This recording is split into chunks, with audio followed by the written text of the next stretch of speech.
Good morning, everybody. See, in the topic reproduction in lower and higher animals, we are studying about embryonic development. Embryonic development कशी होते, झायगोटचं रूपांतर embryo मध्ये कसं होतं हे आपण बघतोय. So the first step we have studied already, cleavage. त्यातली पहिली स्टेप आहे cleavage. Second, blastulation. Now in this lecture we are going to study about gastrulation. आता गॅस्ट्रुलेशन म्हणजे आपल्याला बघायचं आहे आणि त्याची प्रोसेस किंवा त्याचं mechanism. So what is mean by gastrulation? पहिल्यांदा त्याचा अर्थ आपण बघूया. गॅस्ट्रुलेशन म्हणजे काय?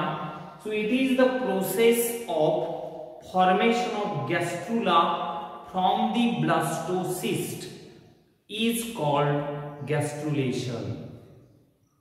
कळते का तुम्हाला? बघा, गॅस्ट्रुलेशनची व्याख्या, the process of formation of gastrula, ज्या प्रक्रियेमध्ये गॅस्ट्रुला तयार होतो. कुणापासून? ब्लास्टोसिस्ट. आता ब्लास्टोसिस्ट म्हणजे काय? मागच्या तासाला आपण बघितलेलं आहे. मोरुला पासून जे एक हॉलो मल्टीसेल्युलर स्ट्रक्चर तयार होतं त्याला ब्लास्टुला किंवा ब्लास्टोसिस्ट म्हणतात. ह्या ब्लास्टोसिस्ट पासून गॅस्ट्रुला तयार होण्याच्या प्रोसेसला गॅस्ट्रुलेशन असं म्हणतात. व्याख्या लक्षात आली?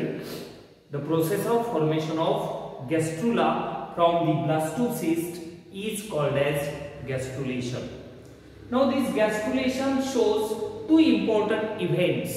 याच्यामध्ये दोन महत्त्वाच्या घटना घडतात. कोणत्या? पहिली, डिफरन्सिएशन ऑफ ब्लास्टोमियर्स.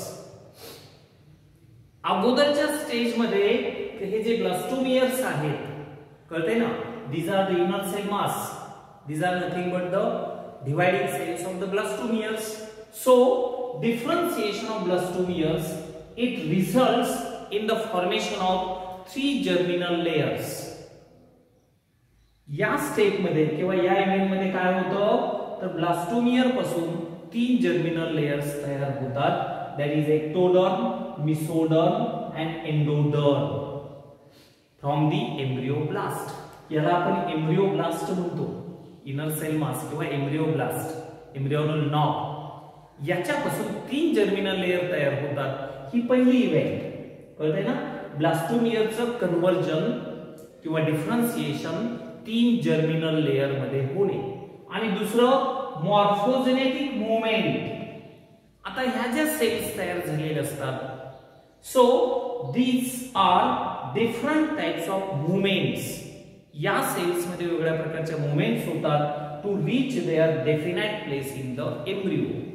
आणि मग ही फिगर आपण बघणार आहे याच्यामध्ये. दीज आर द रीअरेंजमेंट किंवा these are the different types of movements takes place to reach their definite place in the embryo. ही दुसरी इव्हेंट आहे. Okay, morphogenetic movements. आता प्रत्यक्षात बघूया. दोन फिगर वरती तुम्ही लक्ष केंद्रित करा. ही पहिली फिगर तुम्ही ब्लास्टोसिस्टची बघितलेली आहे. मोरुलाचं रूपांतर ब्लास्टोसिस्ट मध्ये होतं. आता हा ब्लास्टुला म्हणजे काय? These are the outer layer of cells becomes flat to form the trophoblast. बाहेरील ज्या पेशी असतात त्याचं ट्रोफोब्लास्ट मध्ये रूपांतर होतं आणि inner cell mass it get attached at one side. ह्या ट्रोफोब्लास्टला एका बाजूला इनर सेल मास अटॅच होतात आणि एका बाजूला पोकळी असते. हे झालं ब्लास्टोसिस्ट. आता ही फिगर आहे गॅस्ट्रुला. याच्यापासून 3 जर्मिनल लेयर तयार होतात. हे आपल्याला याच्यामध्ये बघायचं आहे. So see process of gastrulation. So it begins on about 8th day after fertilization. It begins on about 8th day after fertilization. So what happens? Cells on the free end of inner cell mass. आता बघा, इथं मुद्दाम आपण ही figure दाखवलेली आहे. हे inner cell मास आहे. त्याच्या फ्री एंडला म्हणजे या टोकाला मूवमेंट होते. Cells on the free end of inner cell mass called hypoblast. इकडच्या ज्या पेशी आहेत त्यांना हायपोब्लास्ट म्हणतात आणि इकडच्या पेशींना इपिब्लास्ट म्हणतात. हायपो म्हणजे बिलो, खालच्या पेशी. Cells on the free end of the inner cell mass called hypoblast.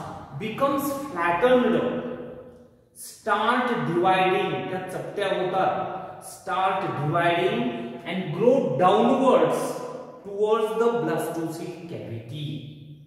आता बघा लक्षात येते का, cells on the free end of the inner cell mass, या इनर सेल मासच्या ह्या मोकळ्या किंवा फ्री एंडच्या बाजूच्या पेशी ह्या डिवाइड व्हायला सुरुवात होतात, ह्याला हायपोब्लास्ट म्हणतात. They start divide and that grows downwards towards the blastocoel.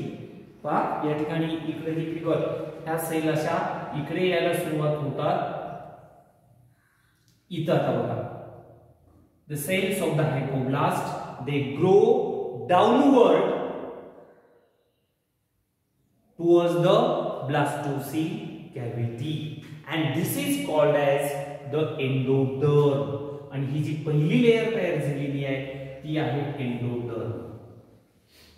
कळतंय ना, इनर सेल मासच्या लोअर सेल्स पासून किंवा हायपोब्लास्ट डिवाइड होतात आणि त्या खालच्या बाजूला वळतात आणि इथे जी लेयर तयार होते त्याला एंडोडर्म असं म्हणतात.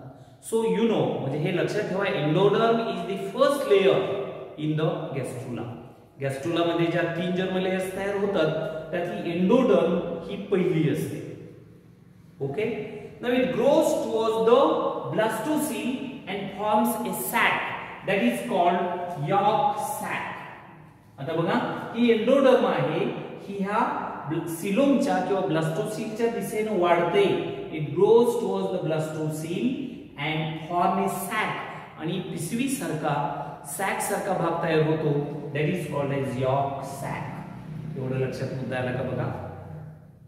Now remaining cells of the inner cell mass which are in contact with cells of Rauber, they are called epiblast. आता याच्यातल्या राहिलेल्या ह्या वरच्या ज्या पेशी आहेत त्यांना epiblast असं म्हणतात. Remaining cells, they are epiblast. So these epiblast grow to form the second layer that is known as ectoderm. आता हे epiblast वाढायला लागतात आणि त्याच्यापासून प्रायमरी ectoderm तयार होतो. Remaining cells of the inner cell mass called as epiblast, it grows further to form the ectoderm. This ectoderm encloses the cavity called as amniotic cavity.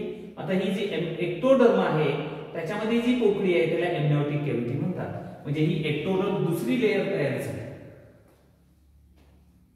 So here both layer forms a flat bilaminar embryonic disc.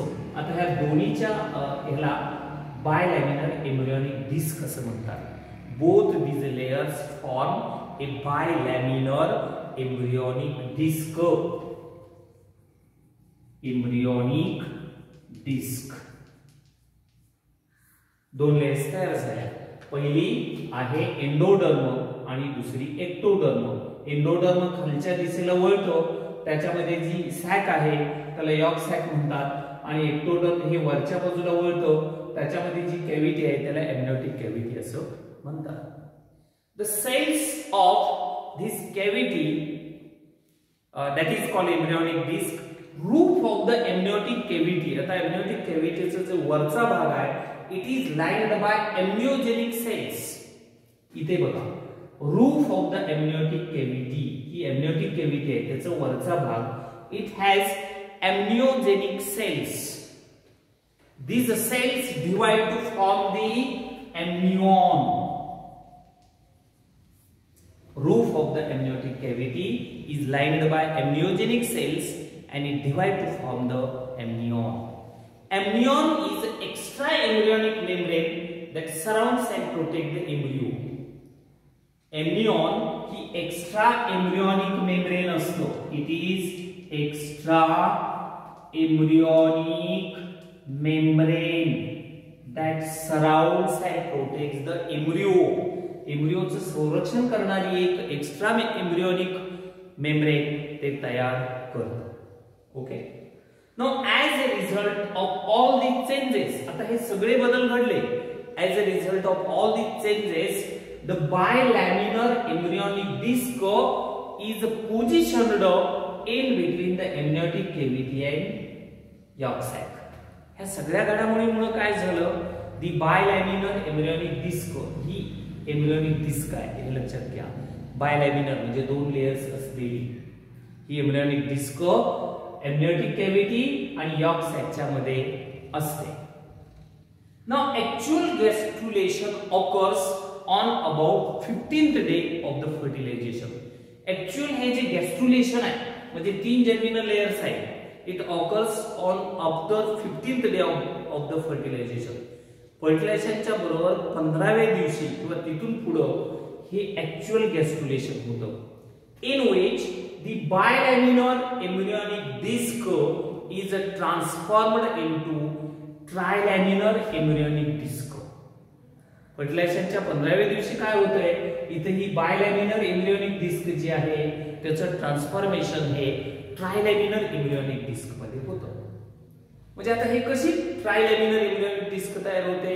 It begins with the formation of primitive streak. Primitive streak bilaminar म्हणजे 2 layer असलेले embryonic disk रूपांतर 3 लेयरच्या embryonic disc मध्ये होतं. It begins with the formation of primitive streak and a shallow groove, that is primitive groove. एक primitive streak तयार होतं. From the site of primitive streak, इथं primitive streak तयार होतं. From the site of primitive streak, the third layer called mesoderm is produced or developed. बघा ह्या दोन्हीच्या मध्ये primitive streak पासून mesoderm नावाची एक लेयर तयार होते that extends between the ectoderm and endoderm. या दोन्हीच्या मध्ये असणारी mesoderm नावाची एक लेयर तयार होते. In this way the gastrulation occurs. Finally the embryonic disc contains the ectoderm, mesoderm and endoderm. आणि फायनली मग ही जी एम्ब्रियोनिक डिस्क आहे त्याच्यामध्ये एक्टोडर्म, मिसोडर्म आणि एंडोडर्म ह्या 3 जर्म लेयर्स आपल्याला बघायला मिळतात. Here the gastrulation process stops. आलं का लक्षात बघा. जरा मुद्दा किचकट आहे तरी सुद्धा आपण प्रयत्न केला तर आपल्या लक्षात येतं. Process of formation of gastrula from the blastocyst. या ब्लास्टोसिस्ट पासून हा गॅस्ट्रुला तयार होतो. गॅस्ट्रुला मध्ये एक वाक्य तर लक्षात ठेवा. The rearrangement of cells of the blastula to form 3 germinal layers. त्या inner cell mass ह्या जे सेल्स आहेत त्याच्यामध्ये रिअरेंजमेंट होते आणि याच्यापासून 3 जर्मिनल लेयर्स तयार होतात. याला गॅस्ट्रुलेशन म्हणतात. Okay. So the next point is फेट ऑफ 3 जर्मिनल लेयर्स. आता पुढच्या मुद्द्यामध्ये आपल्याला बघायचं आहे हे जे 3 जर्मिनल लेयर तयार झाले आहेत त्याचं फेट म्हणजे त्याच्यापासून काय तयार होतं हा पुढचा मुद्दा आहे. So this is embryonic development. Okay.